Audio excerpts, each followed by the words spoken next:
She was clinically dead for 2 minutes and 19 seconds, long enough for something on the other side to notice her.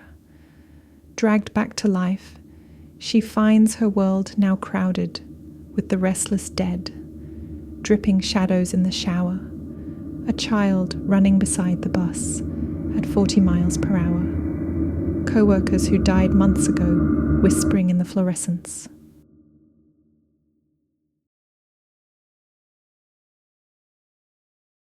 I never believed in second chances until the night I died. If the coroner's report is correct, my heart stopped for 2 minutes and 19 seconds on a rain-slick highway just north of Oak Ridge. One wild swerve, the metallic howl of twisting steel, and everything in me went dark, except a single pinhole of light that swallowed the world. It didn't feel heavenly. It felt surgical, like being peeled apart by brightness. When the EMTs dragged me back with a defibrillator's snarl, I woke shivering on the asphalt, tasting copper, feeling as hollow as a ransacked nest. The doctors called it a miracle. I called it a clerical error.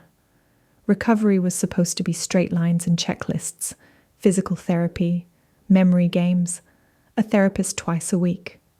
But on my first night home, someone else came back with me. While brushing my teeth, I noticed a silhouette behind the frosted glass shower door.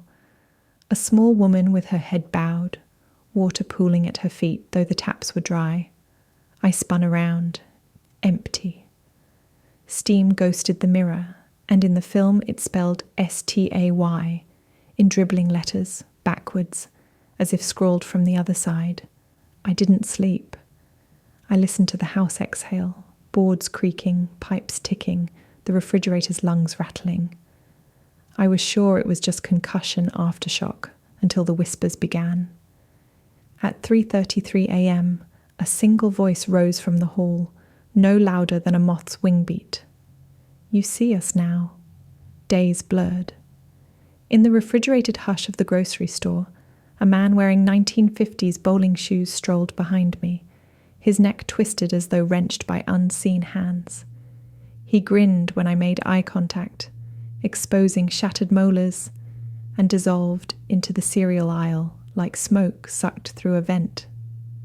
On the bus ride home, a child in a soaked nightgown pressed her fingernails to the glass, keeping pace beside the window though we were doing 40.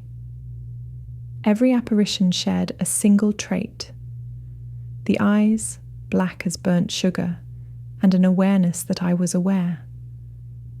They didn't just appear, they performed themselves for me, flaunting wounds, mouthing my name.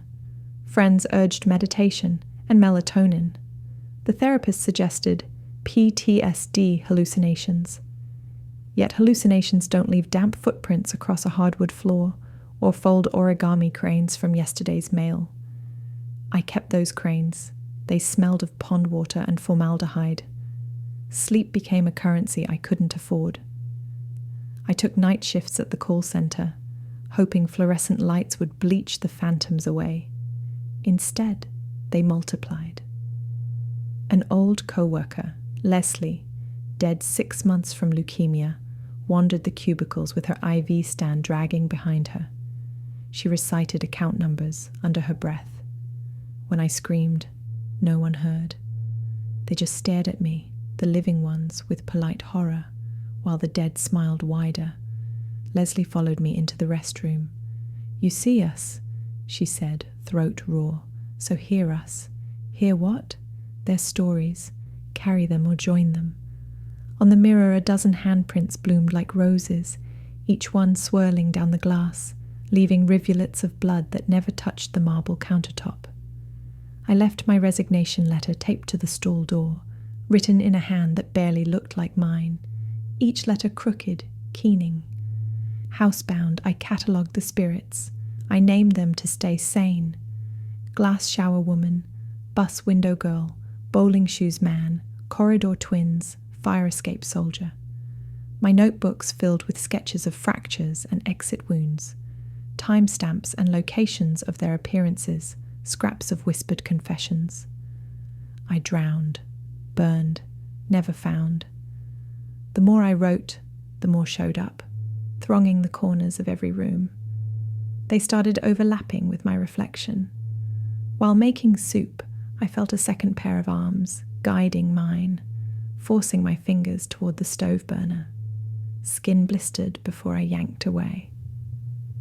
In the emergency room, I watched my charred palm twitch under a web of bandages while a phantom nurse stitched thread through invisible flesh above it, mimicking the ER doctor's motions a breath out of sync. Reality and residue blurred until I wondered which layer I belonged to. By autumn, my house betrayed me. Wood panel seams split like rancid fruit, revealing slivers of another world, a corridor lined with metal doors, each labeled with the name of a spirit I had met. From inside, those doors came scratching, then pleading, "Let us out." The plumbing coughed rust. Ceiling paint bubbled into faces. Every ticking clock hand spun counterclockwise, counting time that should not exist. Neighbors complained of screams at night. One called the cops. When the officer arrived, the walls looked normal, but the moment he crossed my threshold, his badge tarnished black and his pupils clouded like milk. He turned on his heel and left without a word, car radio hissing white noise down the block. Later, I found his cruiser parked 3 streets over, door ajar, engine purring. No officer, just an abandoned uniform, hat resting on the steering wheel like a severed head. The ghosts wanted something. You see, you hear, now act. Act how? Priest, medium, exorcist. I tried them all. The priest's crucifix rusted in his grasp mid-prayer. The medium began convulsing, speaking in 30 voices at once, eyes rolling until only bloodshot whites showed. She clawed my curtains into ribbons before collapsing. The paranormal investigator's equipment recorded only a single phrase, looping for 3 hours. Be us. I smashed mirrors, painted windows black, stuffed cotton balls in my ears. It didn't muffle the voices gnawing at my bones from the inside. Decay seeped into my dreams. I rose each morning tasting grave dirt.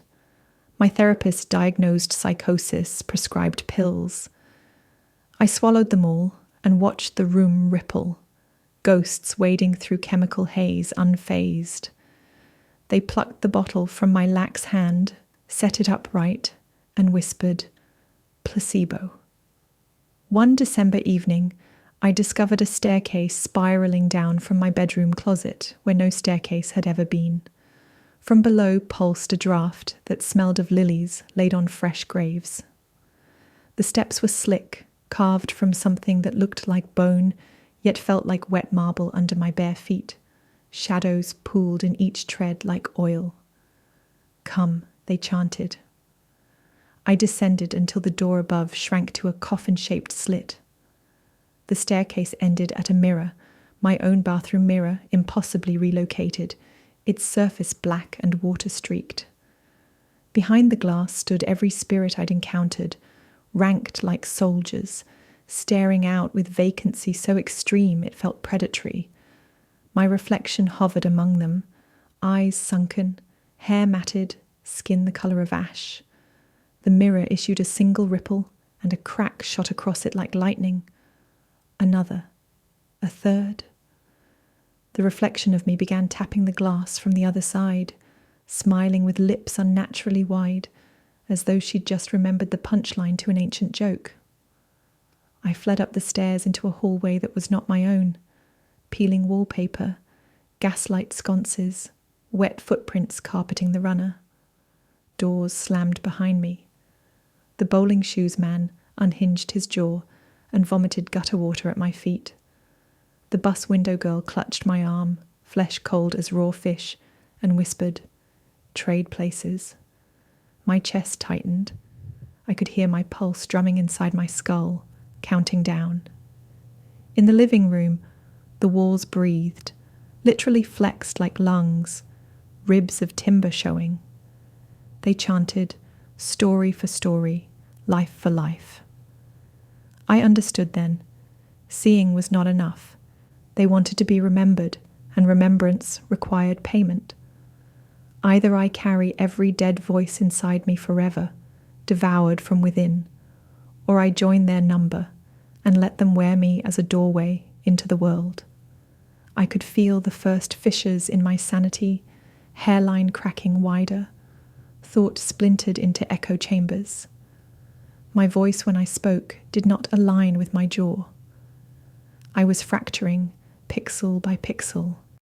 The rope was an afterthought, honest and domestic as laundry line. I threaded it through the attic rafters while glass shower woman stood ankle deep in invisible water, humming a tune only the dead remember. I wrote a note, not apology, not confession, just 4 words. I hear you all.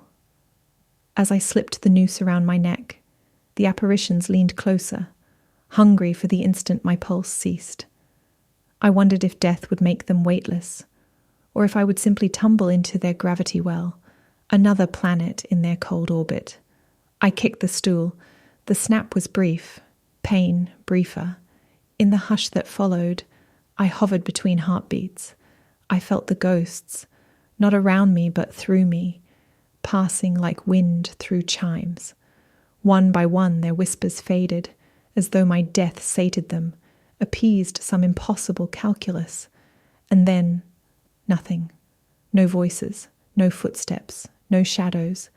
Just a darkness so complete it was almost light, and a silence so perfect it rang like a bell.